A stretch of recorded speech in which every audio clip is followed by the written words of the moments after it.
Grandiose, l'émission pour grandir et oser cette vie qui vous ressemble, avec Sonia sur Radio Grand Lac. Ah, qui sont taquins sur Grandiose, Radio Grand Lac. Grandiose, c'est moi. Enfin, c'est moi. C'est mes invités et moi. On rigole bien avant la prise de micro, systématiquement. Et puis, ça détend ou d'ailleurs, ça détend pas. Les invités. Aujourd'hui, j'ai le plaisir d'accueillir Sandrine. Bienvenue, Sandrine. Bonjour Sonia. Bonjour à vous tous. Alors, Sandrine, je vais te poser une question que je n'ai pas posée depuis longtemps. T'es prête? Oui. Dis-moi, Sandrine, qu'est-ce qui te caractérise? Le mouvement. Ah bah c'est direct. Ouais. Le mouvement, c'est-à-dire? Oh, je suis une, on va dire une danseuse? Oh, non, pas tellement, mais j'y viendrai peut-être. Mais je bouge beaucoup. Je suis perpétuellement en mouvement. J'aime bien voyager, j'aime bien bouger, j'aime bien rencontrer, j'aime bien innover. Donc forcément, je suis toujours dans le mouvement pur, d'aller à la rencontre ou non, voilà. Des fois, ça vient à moi. C'est un peu ton fil conducteur depuis que t'es jeune? Oui. Ou c'est depuis ces dernières années? Non. Que peut-être, parce que parfois, on peut avoir été dans une forme de stagnation, ou en tout cas dans le non-mouvement, et réaliser, sortir un petit peu du marasme et se mettre en mouvement. Mais alors, parfois, pas du tout. Ça peut être des étapes de vie, en effet, mais bon, c'est vrai que j'ai toujours été aussi en mouvement. J'ai une maman qui était aussi dans le mouvement, autant dans le mouvement que moi, et qui nous a fait découvrir beaucoup de choses. Pas forcément des grosses choses, hein, des choses simples de la vie, mais qui font qu'on a toujours été dans cette découverte, ce mouvement, d'aller rencontrer des gens ou d'aller dans des lieux aux quatre coins de la France aussi. Donc voilà, j'ai beaucoup voyagé. Je pense que ça a été une belle transmission de ça. Et bien sûr que stagnation, c'est pas trop mon mot. J'aime pas ça. Voilà, j'aime bien être dans cette envie d'aller de l'avant. Voilà. Et l'expérience et perso et pro le montre aujourd'hui. Donc voilà. Toute ton expérience de vie autour de ce mouvement, c'est quoi? C'est donc les voyages. Les voyages. C'est apprendre à découvrir des nouvelles personnes, aller à la rencontre de personnes. Voilà. C'est oser alors. Oser, tout à fait. Oser, c'est d'un caractère plutôt timide ou plutôt justement depuis petite, alors, je sais ce que je veux et je vais au-devant des situations, au-devant des gens. Alors, assez réservée quand j'étais petite, voilà, mais qui souhaitait faire quand même un métier de contact, voilà. Donc, je pense que il y a toujours cette passion d'aller à la rencontre des gens ou découvrir les gens. Mais moi-même, voilà, il a fallu aussi que je me découvre à travers ça. Et voilà, les choses de la vie et on va dire que les choix de professionnels ont fait que ça a amené petit à petit à sortir de cette timidité aussi. Voilà, d'une autre façon. Alors, je suis toujours réservée et timide. Voilà, dépend des mouvements. C'est peut-être plus lié à ton envie d'être seule ou du coup d'être en sociabilité, entre guillemets. C'est ça. Alors, j'ai les deux facettes. Ça veut dire que je suis autant capable d'être très sociable et je suis aussi capable d'avoir une envie et une attente. Et j'en ai besoin d'avoir ce moment de solitude où ça me permet de me poser. De me recentrer, de me tranquilliser. Donc je suis autant yin et yang, c'est vraiment ça. Et je m'écoute, j'essaye de m'écouter au mieux. Je fais comme je peux, comme on dit toujours, mais c'est vrai que ça me caractérise aujourd'hui. Je peux avoir et ce côté très dynamique et très calme aussi. Mais des fois, quand on est dynamique, des fois, ça peut dérouler sur quelqu'un qui peut être aussi hyperactif et ce n'est pas le cas puisque j'arrive à me poser. C'est ce que j'allais te demander. Est-ce que tu considères, quand on parle de mouvement, on pourrait associer ça à « Oh, elle s'arrête jamais, elle est donc hyperactive ». Alors, il y en a qui le conçoivent comme ça. Et qui ont cette image des fois de moi parce qu'on ne me connaît pas peut-être sur ce penchant-là, on me voit toujours en activité et ceux qui me connaissent savent très bien que j'arrive à faire la part des choses et justement je me canalise naturellement avec un côté qui est très, très posé et des correspondances de métiers professionnels qui sont et qui ont été et qui sont aujourd'hui dans ce mouvement-là. Alors moi qui connais un petit peu ton parcours, justement c'est ça qui le démontre bien, parce que dans ta vie professionnelle passée, tu as eu des expériences qui sont pour le coup très dans le mouvement, et aujourd'hui tu es dans un métier complètement différent, on va dire, mais qui est aussi dans le mouvement, mais complètement différent. Tu veux bien nous parler de ton métier, enfin de tes métiers, de tes expériences de vie préalables? Alors, première expérience de vie, c'est l'hôtellerie-restauration. Donc, en effet, j'ai un métier de contact, un métier d'échange, un métier qui m'a permis de rencontrer, de découvrir et de voyager. Ça, c'est sûr que j'en ai profité pleinement. Tu veux dire, tu as changé d'endroit à chaque fois dans les... Voilà, j'ai quand même pas mal bougé, aussi personnellement que professionnellement. Voilà, parce que c'était une envie à moi de pas stagner aussi et de pas rester en activité sur un même lieu. Et puis après, la vie personnelle a fait aussi que ça m'a aussi mis en mouvement, voilà, parce que j'avais à l'époque, mon compagnon qui bougeait aussi, donc voilà, ça permettait aussi, de répondre à ces deux facettes. Il y a eu aussi des étapes de vie où on devient maman, et voilà, il y a d'autres envies, d'autres choix, mais qui restent toujours dans cette partie-là. Donc j'ai été aussi enseignante, et je le suis encore pour certaines heures encore, toujours dans la partie. Donc c'est aussi un autre axe, mais je suis encore dans le mouvement, quoi qu'il arrive, puisqu'il y a toujours des services, il y a toujours le contact avec la clientèle, les élèves, voilà, il y a d'autres compétences mises en jeu. Et en effet, depuis quelques années, il y a une belle résonance pour moi. Alors ce métier, pour moi, à la base... qu'est-ce qui t'a amené de l'hôtellerie? Si tu peux nous expliquer un petit peu plus, qu'est-ce qui t'a... D'où c'est l'hôtellerie-restauration. Et oui, et après, ces changements vers une autre forme d'enseignement. Oui, alors l'hôtellerie-restauration, moi j'avais quand même une famille qui était quand même épicurienne, voilà, on va être très voilà, on va dire les mots, hein.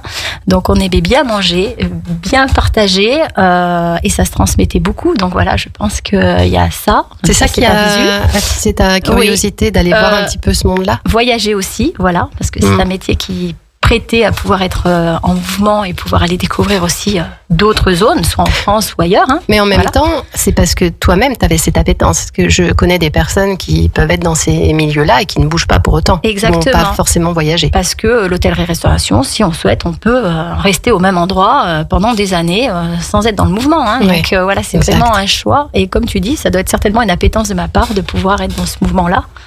Après, ce qui m'a fait passer à l'enseignement, c'est les clins d'œil de la vie où on devient maman. Voilà, il y a des choses qui se passent et il y a des nouveaux contacts ou d'anciennes connaissances qui reviennent à nous. Voilà, qu'on a maintenues. Et j'ai remplacé en fait ma première prof de restaurant à l'époque qui est revenue vers moi, qui allait être en arrêt longue durée et qui est venue vers moi pour que je prenne le relais. Voilà, donc c'était un beau clin d'œil de la vie. Je me suis dit, mon Dieu, je suis pas capable.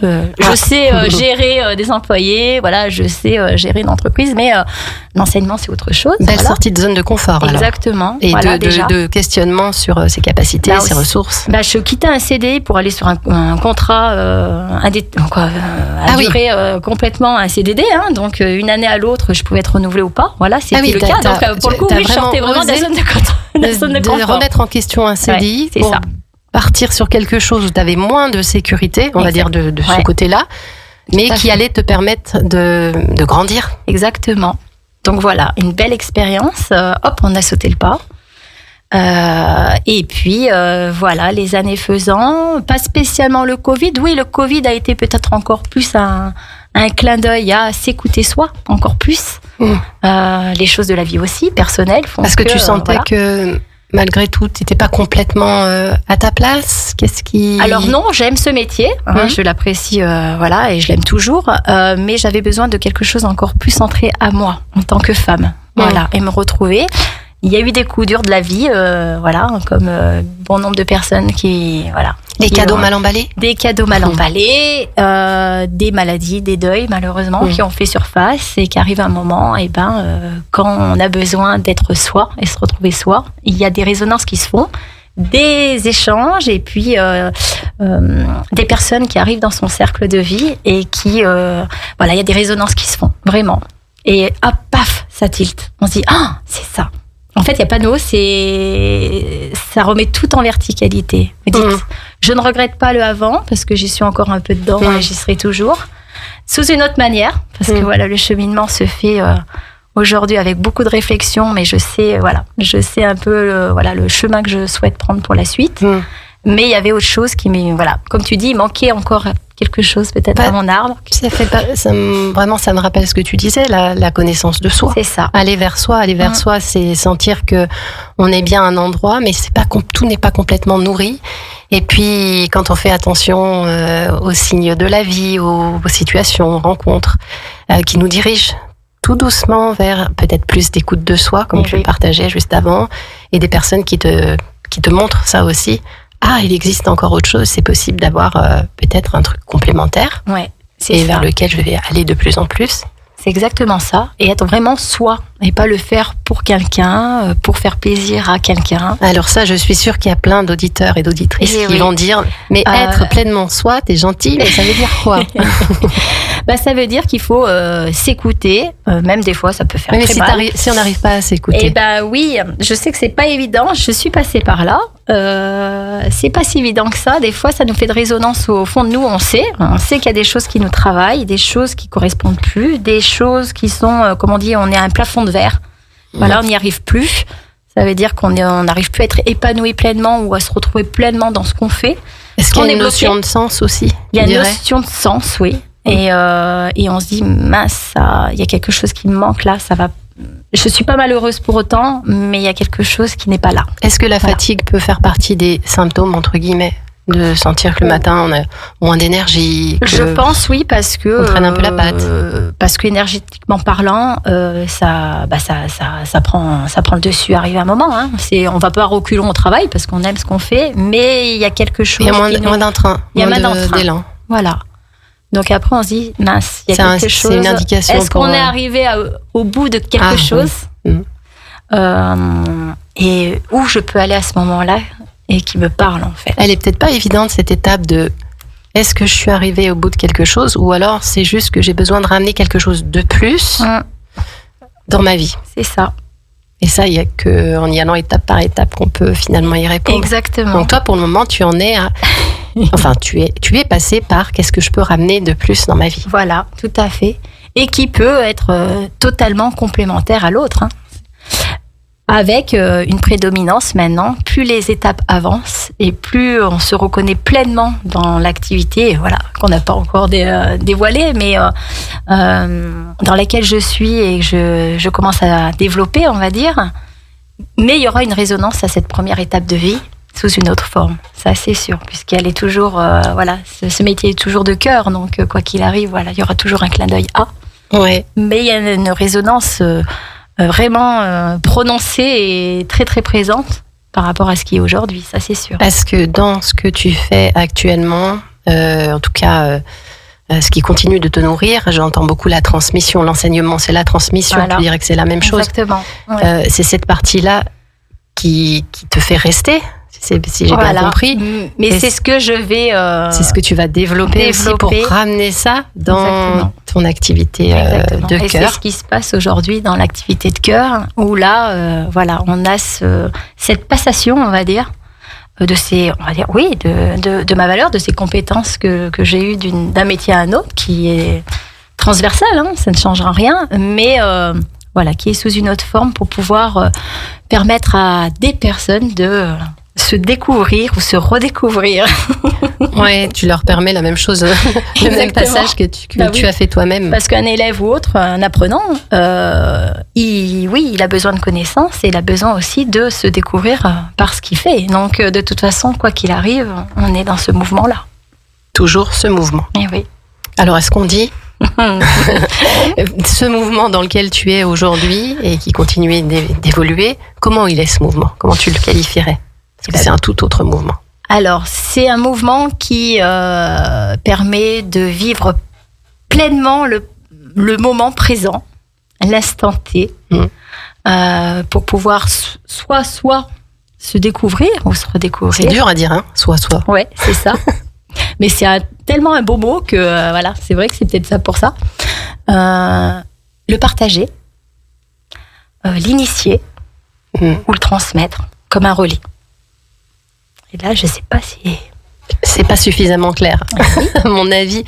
Avec des indices comme ça, je pense pas qu'on ait pu... Alors, je suis dans le mouvement parce que j'utilise mes mains pour être dans le mouvement et pouvoir créer justement ce mouvement et refaire sortir ces éléments à travers la personne et pouvoir qu'elle puisse s'exprimer pleinement ou ressentir pleinement ce qui peut être provoqué par mon mouvement. Donc ce sont des soins, des massages. Donc c'est des massages essentiellement ayurvédiques, donc d'Inde. Pas que. Qu'est-ce qu'ils ont de particulier, ces massages Alors, ces massages en provenance d'Inde, c'est déjà des massages très traditionnels, donc qui sont vraiment très présents et très actés. Le but de ces massages, c'est vraiment de recentrer la personne en verticalité. Ça veut dire qu'on va raligner autant le mental, le psyché que le corporel. Voilà, pour être soi, pleinement.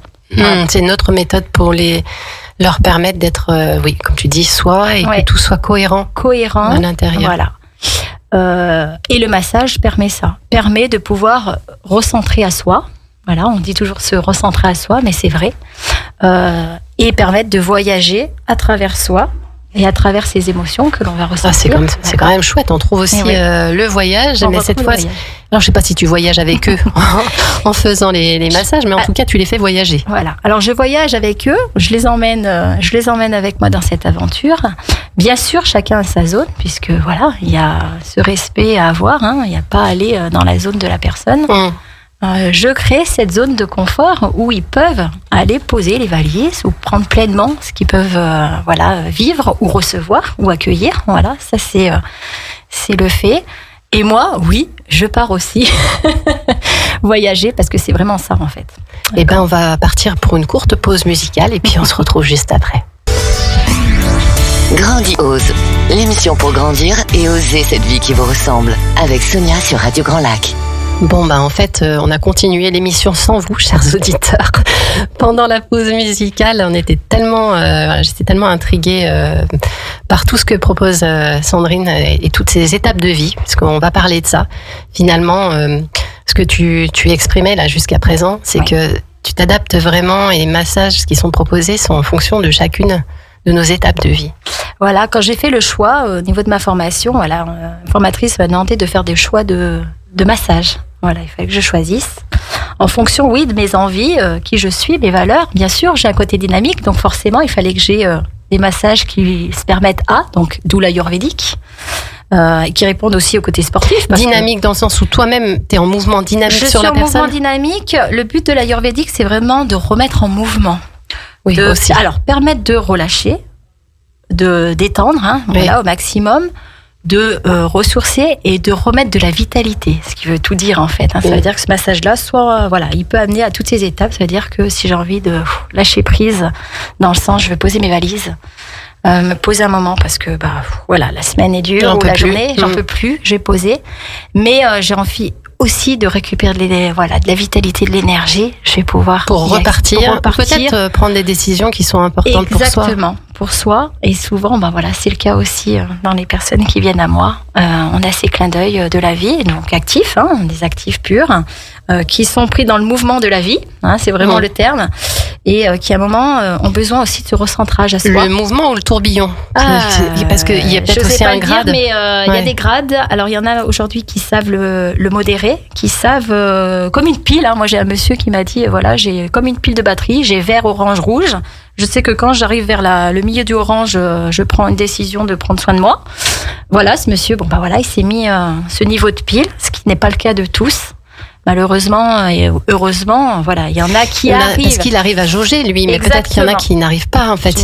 Qui sont déjà dans le rouge en pensant qu'ils sont que dans le orange, c'est-à-dire ils ne connaissent pas suffisamment leurs limites. Tout à fait. Donc il y a des mots aussi, le corps parle.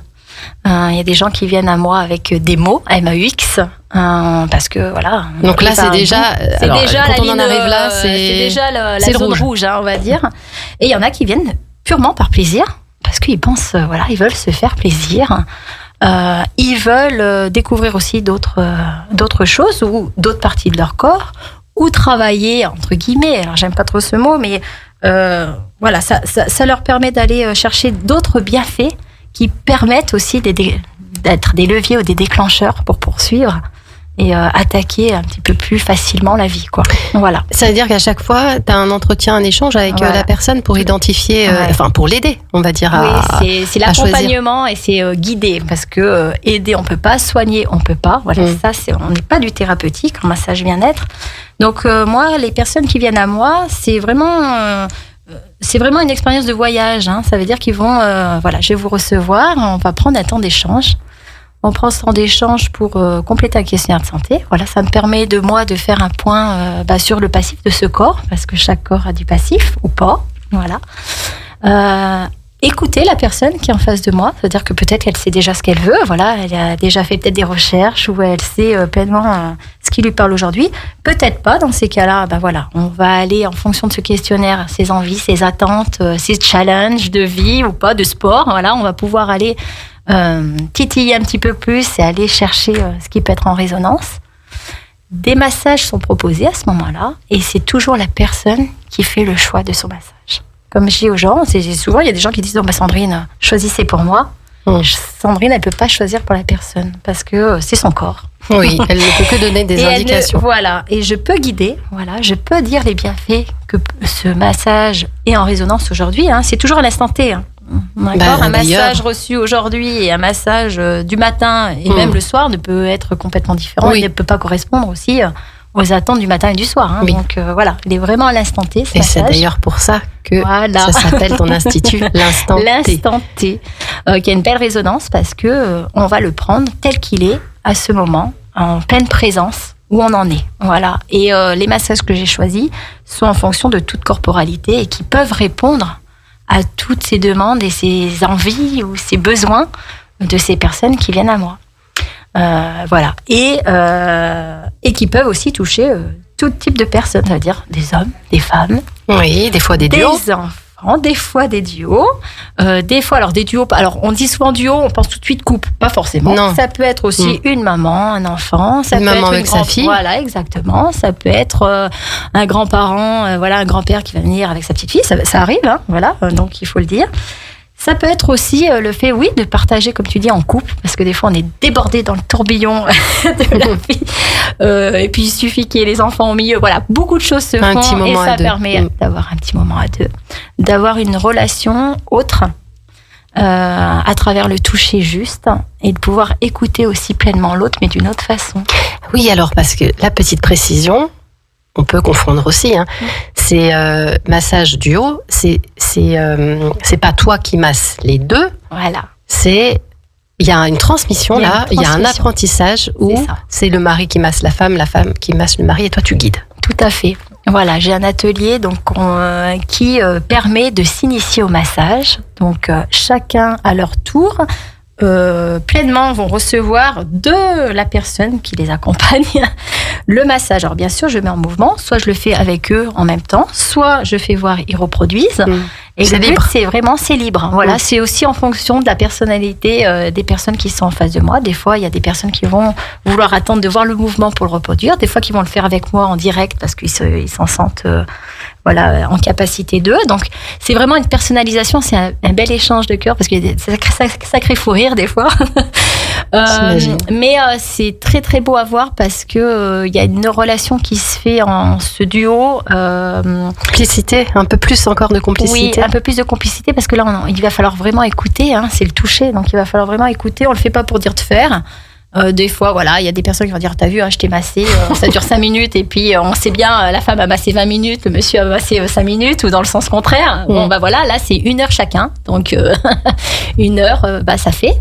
Mais c'est apprendre qu'on peut se faire doublement plaisir. Ça veut dire si on écoute l'autre, on peut aller dans des moments un petit peu plus prononcés. Alors là, ça veut dire ça pousse encore plus à la connexion, à la relation à l'autre dans ses sens et non pas de manière verbale où on sait bien que quand on est en couple, la journée passant fait que le soir, on s'écoute sans s'écouter, on se parle, on parle en même temps, etc. Et on n'est pas posé et pleinement dans la conscience d'accueillir l'autre. Donc c'est ce moment-là que tu offres. Exactement, voilà. Et voilà, donc il y a cet échange qui se fait et des choses qui sont en découverte permanente et même voilà, c'est retransmis après puisque toujours après le massage ou les ateliers, les initiations, il y a toujours un temps d'échange. Ça veut dire qu'il y a toujours un temps où on permet de se retrouver, de reprendre vigilance parce que voilà, on est en mouvement quand même, le corps reçoit, accepte aussi ce qui est et ça nous permet d'avoir des partages de cœur à cœur. Voilà. Donc, délivre un petit peu ce qu'ils ressentent. Ou les difficultés peut-être qu'ils ont eues aussi. Tout à fait. Donc voilà, ça permet aussi de désamorcer ça, ou d'aller dans des conseils, ou d'aller demander encore d'autres informations. Donc c'est très intéressant. Mais voilà, ça permet aussi de se retrouver pour repartir avec vigilance sur la route. Et puis, ils ont tous les outils quelque part pour reproduire ça. Exactement. En autonomie s'ils ont envie. Voilà, donc il y a toujours un mémo qui leur est transmis. Donc ils peuvent reproduire ces mouvements à la maison puisqu'ils ont un petit mémo qui... Mais ça veut dire que ça c'est du sur-mesure que tu fais. Exactement, ça veut dire qu'il y a toujours un fil d'Ariane, comme on échangeait tout à l'heure, il y a toujours un fil d'Ariane où on sait où on emmène les personnes, mais qui va être vraiment personnalisé en fonction de... Moi, je peux prévoir de masser une entité du corps ou certaines parties du corps, mais si à ce moment-là, la personne ne souhaite pas être massée au dos, aux pieds ou autre, on va vraiment s'adapter et il va falloir aussi que la personne qui est avec s'adapte et écoute les demandes qui sont faites aussi à son compagnon ou sa compagne ou le proche avec qui il est. Alors dans ce cas-là, tu es en train de me dire que si tu fais presque le métier de, comment on appelle ça, les personnes qui font la médiation dans le couple, ça peut aider en tout cas. Et ça peut aider. Un massage peut aider déjà à désamorcer beaucoup de choses, surtout quand la journée faisant, on arrive avec déjà beaucoup de valises de l'extérieur, même 10 minutes de massage, ça peut faire beaucoup. C'est suffisant. Voilà, ça peut permettre à chacun de pouvoir se recentrer à soi et puis délier les langues pleinement. Et puis tu me parlais tout à l'heure de quelque chose qui est très chouette, qui me touche particulièrement, c'est travailler l'estime de soi avec la photographie. C'est ça. Alors avec mon ami Pierre Salson, on a eu un beau projet qui était déjà en réflexion depuis quelques temps et ça nous a beaucoup parlé à un moment donné. Moi, j'ai toujours souhaité, il y aura beaucoup d'événements qui vont se passer d'ici peu dans la nature. Voilà, je suis très en lien avec la nature. Les éléments font partie de ma vie. Donc, je bouge pas mal, je suis beaucoup en mouvement dans la nature et je souhaitais faire partager ça avec des massages bien-être en pleine nature, dans des spots éphémère, on va dire. Et mon ami Pierre également souhaitait, lui qui fait aujourd'hui des photos sur l'extérieur, et j'en ai vécu aussi pour ma part avec mes enfants. Il y a eu de la résonance de se dire qu'est-ce qu'on pourrait faire avec ça, qu'est-ce qui pourrait avoir résonance. Et alors, ça va démarrer quand? Et ça y est, on a donc lancé le premier concours pour pouvoir accéder à ça. Et il y a une séance estime de soi par la photo et et le massage qui est complémentaire. Donc ça veut dire que avec un toucher juste et un shooting photo en pleine nature. Donc dans un espace qui ne vous est pas dévoilé, vous découvrez le jour J, vous allez pouvoir vivre ces deux expériences pour pouvoir vous dévoiler pleinement. Que ce soit homme ou femme? Homme ou femme, enfant, adolescent, parce que aussi, il n'y a pas que ça. Aussi, on peut se dévoiler en étant adolescent, en étant enfant. On peut aussi se dévoiler à travers... Je dis toujours qu'il n'y a jamais de choses à bloquer. Pour moi, il y a une évolution par le massage. C'est une évolution perpétuelle, en fait. On se redécouvre perpétuellement. Donc, le massage permet ça. Si les personnes veulent avoir plus d'informations là-dessus, elles font comment? Elles peuvent se connecter. Donc, on est sur les réseaux sociaux, sur ma page Facebook ou Instagram. Instant T. Voilà. Et puis, vous avez également mon site internet Instant T, où vous avez tous ces éléments à disposition. Merci Sandrine. Merci Sonia. L'émission touche à sa fin. Je ne sais pas si tu as envie de dire un petit mot de belle expérience pour moi, la première. Donc merci à Sonia, merci à Jean-Pierre en tout cas. Et puis au plaisir d'une belle rencontre pour une belle expérience bien-être. Merci Sandrine. Chers auditeurs, on se retrouve dans 15 jours et je vous souhaite à tous une très belle soirée.